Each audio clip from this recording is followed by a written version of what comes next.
감사합니다. 반갑습니다. 우리 오늘 함께 나눌 말씀은 히브리서 11장 17절부터 19절까지 말씀입니다.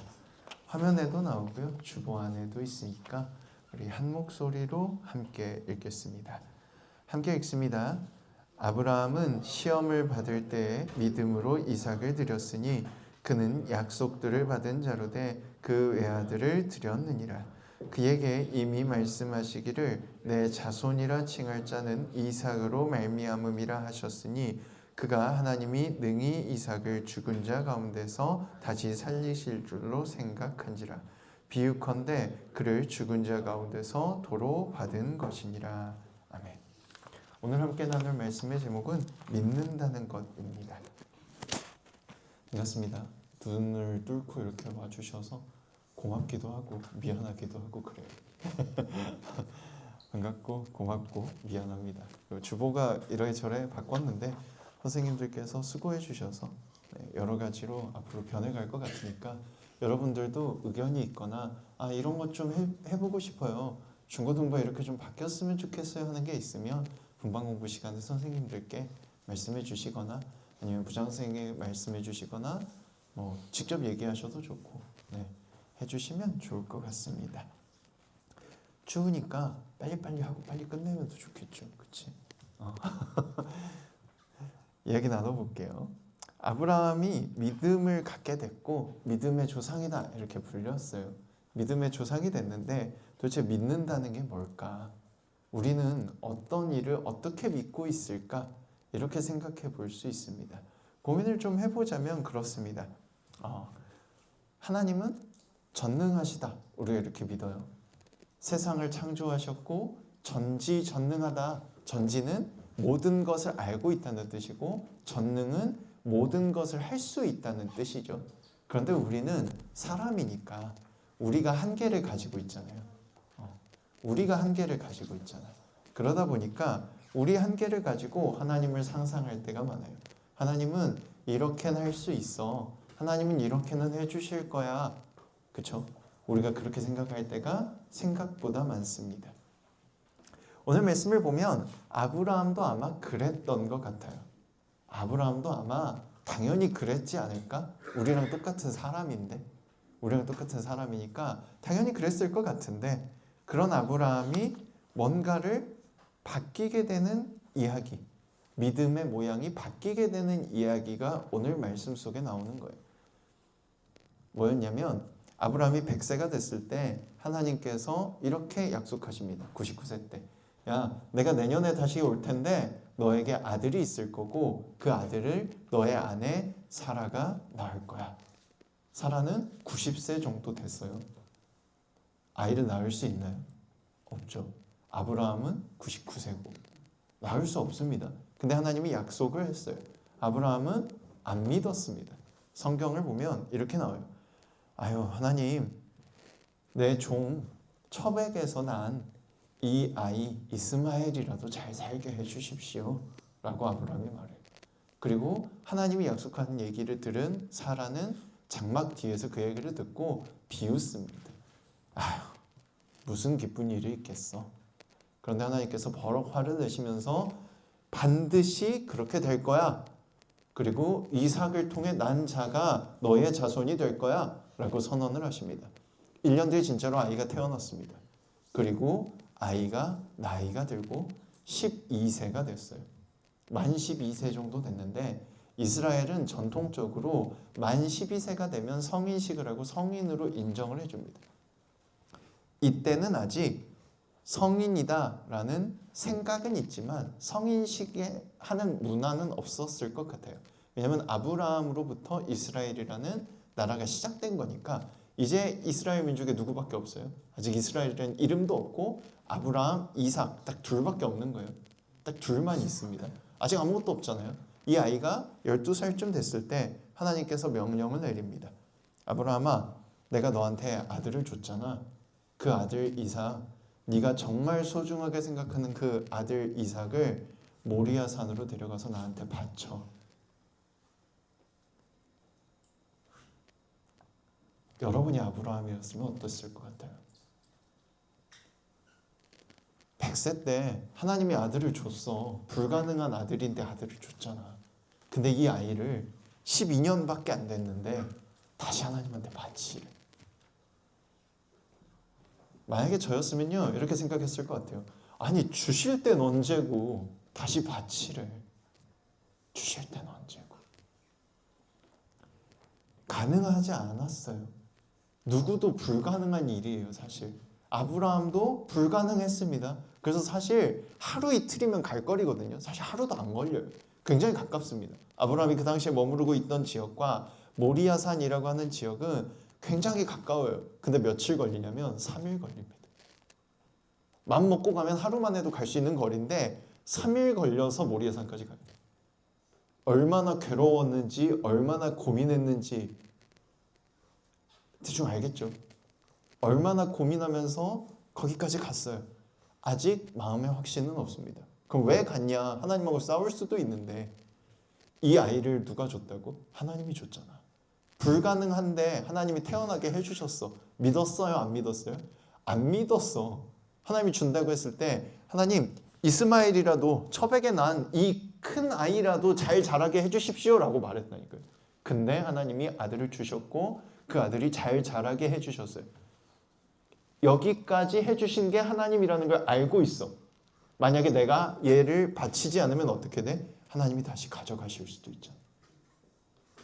소위 말해서 요즘도 그런 말 쓰는지 모르겠는데 장기 같은 걸 두면 외통수라 그러거든요.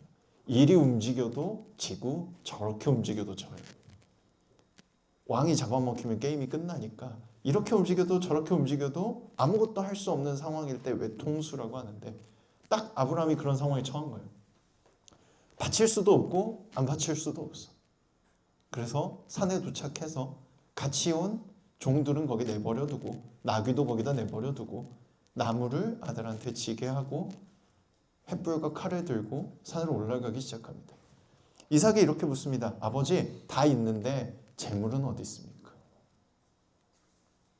아버지 다 있는데 재물이 될 양은 어디 있어요? 아브라함이 뭐라고 대답하냐면 하나님이 준비해 주신다고 했어. 그렇게 묻는 아들의 말에 그렇게 대답하는 겁니다. 재물이 어디 있어요? 라고 묻는데 이 아버지가 100살이 훨씬 넘은 이 아버지가 아들에게 하나님이 준비해 주신댔어. 그리고 산에 올라가서 꼭대기에서 제단을 아들과 같이 쌓습니다. 나무를 놓고 아들을 눕히고 끈으로 묶어요. 아들 몇 살이라고요? 12세. 우리나라 나이로는 13세죠. 아버지는 최소 112세죠. 그렇죠? 나무를 지고 올 정도로 힘이 있는 이 아이가 아버지한테 거부하고 저항할 수 있었겠죠. 그런데 아이는 그렇게 하지 않고 끝까지 가만히 묶여서 내가 제물로 바쳐지겠구나라는 걸 알면서도 아버지를 뿌리치지 않고 아버지가 하는 대로 따라갑니다. 그때 이 아브라함이라는 아버지의 심정이 어땠을까요? 바칠 수 있을까? 그때 너무나 간절해서 이렇게 믿게 되는 겁니다. 하나님, 불가능한 아들을 주셨던 것처럼 내가 바치면 이 아이를 다시 살리실 줄로 믿습니다. 그러니 내가 바치겠습니다. 그리고 칼을 들어 올렸을 때 하나님께서 말씀하십니다. 아브라함아, 아이에게 손을 대지 말아라. 그리고 칼을 내리고 고개를 들어서 보니 저쪽에 덤불 속에 양 한 마리가 걸려 있어요. 데려다가 대신 제물로 바치는 겁니다. 믿음이란 건 이렇게 생겨요. 무슨 얘기냐면 불가능하고 불가능한 것 사이에서 선택해야 될 때가 있어요. 살다 보면. 근데 어느 쪽도 선택할 수 없습니다. 어느 쪽도 선택할 수 없어요. 그때 고민하면서 간절한 마음에 너무나도 간절한 마음에 해결해 주기를 바라고 기도하게 됩니다. 하나님 도와주세요. 제발. 이쪽도 저쪽도 어떻게 할 수가 없어요. 도와주세요. 그 간절함이 끝에 달했을 때 비로소 믿게 되는 겁니다. 우리의 상식으로 생각했던 하나님, 아들을 주시긴 하셨지만 바치라고 하셨으니 어쩔 수 없구나. 어떻게 해야 되지? 왜? 하나님께서 이 아이의 생명을 내가 바쳐도 다시 살릴 거라는 생각은 할 수 없는 거예요. 왜? 100세 때 아이를 준다고 했을 때도 안 믿었잖아. 우리가 가진 상식이라는 게 그래요. 우리가 생각한 것, 경험한 것 내에서만 생각하고 전능하다라고 말하면서 하나님을 향해서도 우리도 모르게 제한을 하고 있는 거예요. 그래서 우리는 말합니다. 그렇게 하면 안 돼. 이렇게 해야 돼. 이렇게 하면 안 돼. 그런데 끝에 달하게 되면, 끝에 도착하게 되면 우리는 이렇게 말할 수밖에 없는 거예요. 하나님 도와주세요. 하실 수 있잖아요. 아브라함이 그때 비로소 진정으로 하나님을 믿게 되는 겁니다. 사실 그거 하나 때문에 제가 여기 서 있어요. 여러분에게도 그런 순간이 언젠가 올 거거든요. 아브라함만큼 내 자녀를 죽여야 되나? 라는 고민은 아닐지라도 선택할 수 없는 불가능한 고민을 하게 될 때가 올 거예요. 그때 오늘 말씀을 떠올려 줬으면 좋겠어요. 그리고 하나님이 우리를 사랑하신다는 것도 떠올려 줬으면 좋겠어요. 성경에서요, 하나님은 어떤 분인지 우리는 아무리 공부해도 알 수 없어요. 그런데 딱 하나만큼은 명확하게 알 수 있습니다. 하나님이 우리를 사랑하십니다. 어떻게 알 수 있냐고요? 성경의 처음부터 끝까지 나오고요.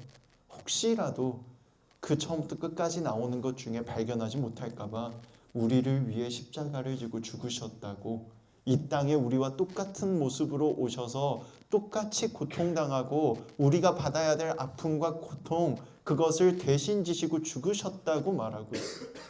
그렇게 우리를 구원해 주셨다고, 믿기만 하면 된다고, 내가 너희를 사랑한다고 말하고 있습니다. 그래서 오늘 말합니다. 하나님이 우리를, 여러분을, 나를, 여기 모이는 우리들 모두와 심지어 여기 있지 않은 사람들까지도 하나님이 모두 다 사랑해 주십니다. 우리가 할 일은 믿고 기도하는 것. 언젠가 고민하고 고민해서 선택할 수 없는 아픔과 불가능한 상황에 놓였을 때 기도하는 것. 하나님 도와주세요라고. 그것뿐이에요. 신앙은 가르쳐 줄 수 있는 것도 아니고요. 믿음은 전해 줄 수 있는 것도 아닙니다. 그냥 깨닫게 되는 거예요. 그걸 위해서 우리가 할 수 있는 건, 제가 여기서 살 수 있는 건 딱 하나. 하나님이 여러분을 사랑해요. 기도하세요. 이렇게 말하는 것뿐입니다. 언젠가 그때 이 말씀을 기억하고 기도하고 하나님을 만날 수 있으면 좋겠습니다. 개인적인 간증 하나만 하고 마칠게요. 두 개 할게요. 미안해요. 하나는 짧고 하나는 조금 긴데, 짧은 건 뭐냐면, 제가 여러분만 할 때 목사가 되고 싶다고 한참 했는데 공부는 하나도 안 했거든요. 학교에서 맨날 소설 쓰고 설교 쓰고 성경 읽고, 수업 시간에도 성경책 읽고 설교 쓰고, 선생님들이 제가 다른 문제를 안 일으키니까 그냥 눈 감아 주셨어요. 심지어 고등학교 때는 제일 앞자리에 앉아서 교탁에 만화책 껴놓고 만화책 본 적도 있거든요. 근데 선생님들이 아마 아셨겠지만 그냥 넘어가 주셨어요. 근데 저희 어머니가 저한테 이렇게 말했습니다. 야, 너 목사 된다면서 그렇게 해서 어떻게 할래? 공부도 안 하고 맨날 놀기만 하고. 그래서 제가 어머니한테 이렇게 말했어요. 어머니 진짜 믿음 없습니다. 맨날 절 위해서 목사 되게 해달라고, 훌륭한 목사 되게 해달라고 기도하시잖아요. 어머니가 예 라고, 그래 라고 말했습니다. 그래서 제가 왜 기도해놓고 안 믿으세요? 라고 어머니한테 그랬어요. 그때는 정말 어린 마음에 나도 모르게 그렇게 믿고 있어서 그렇게 말했습니다. 시간이 흘러서 고3이 돼서요, 진로를 결정해야 될 때가 됐는데, 목사가 되는 길과 소설가가 돼서 하나님을 전하는 길 중에 고민을 하고 있었어요. 그때 너무 고민하니까 어머니는 제가 목사가 되길 바라셨거든요. 어머니께서 계속 목사가 되라고 말씀하시다가 지치셔가지고, 제가 너무 고민을 하고 너무 힘들어하니까 지치셔서 이렇게 물으셨습니다. 너 하다가 실패해서 길바닥에서 굶어 죽어도 그걸 했다는 사실 때문에 기쁜 일이 뭐니? 그걸 했으면 좋겠어. 근데 그걸 듣고 나니까 소설 쓰다가 실패해서 굶어 죽으면 진짜 화날 것 같아. 근데 목사가 돼서 하나님을 사랑한다고, 하나님이 여러분을 사랑한다고 전하다가 굶어 죽으면 그래도 행복했다라고 생각할 것 같더라고요. 그래서 목사가 됐습니다. 그리고 그 뒤로 끊임없이 기도하고 있어요. 하나님 도와주세요. 제 성격상 목사로 살 수 없어요. 하나부터 열까지 다 따지고 들고 뭐든지 다 제자리에 둬야 되고, 안 맞다고 생각하는 게 있으면 참견해야 되고, 그래서 뭔가를 분해했다 고치는 걸 되게 잘하거든요. 다 똑같이 그 자리에 원상복귀하는 성격이라서, 뭐든지 다 그 자리에 있어야 되는 성격이라서. 근데 목사는 원래 그러면 안 되잖아요. 여러분 만약에 앉아있는데 야 그렇게 앉아있으면 어떻게 라고 말하면 안 되잖아. 숨 막히잖아. 근데 하나님이 매일 제가 어떻게 할까요? 라고 기도할 때마다 참아 한신아, 내가 도와줄 테니까 참아. 그래서 겨우겨우 매일매일 기적적으로 해나가고 있습니다. 그래서 여러분에게 말할 수 있어요. 하나님이 진짜로 살아계셔요. 잊지 말고 힘들 때, 고민될 때 기도했으면 좋겠습니다. 많이 길어졌는데 이제 기도하고 마칠게요. 손 모으고 눈 감아주시고, 기도는 하나님과 대화거든요. 그냥 아무거나 말하셔도 돼요. 아무 생각도 안 나신다면 이렇게 기도하시면 좋을 것 같아요. 하나님, 내가 어떻게 할까요? 내가 어떻게 사는 게 행복한 길일까요? 내가 어디로 가면 좋을까요? 목소리 내실 수 있는 분은 내셔서 하시고요. 마음으로 하실 분은 마음으로 하시기 바랍니다. 기도하겠습니다.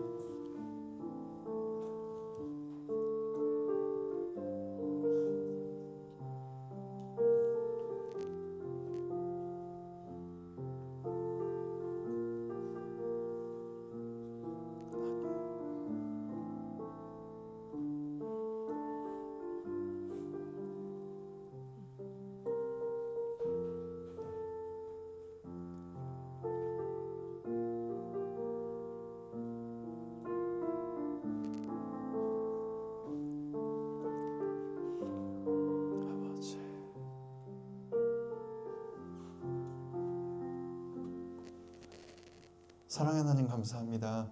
우리를 사랑해 주시고 지켜주셨음을 믿습니다. 믿고 싶습니다. 도와주세요. 만나 주시고, 우리가 간절히 고민할 때, 무언가를 선택하고자 괴로울 때 기도할 텐데 그 기도를 들어주시고 다가와 주셔서 알려주세요. 깨닫게 해주세요. 아브라함의 손을 멈추셨던 것처럼 우리에게도 방향을 알려주시고 기적을 허락해 주세요. 언제나 함께 계시고 지켜주시는 줄 믿으며 사랑하는 예수님 이름으로 기도합니다.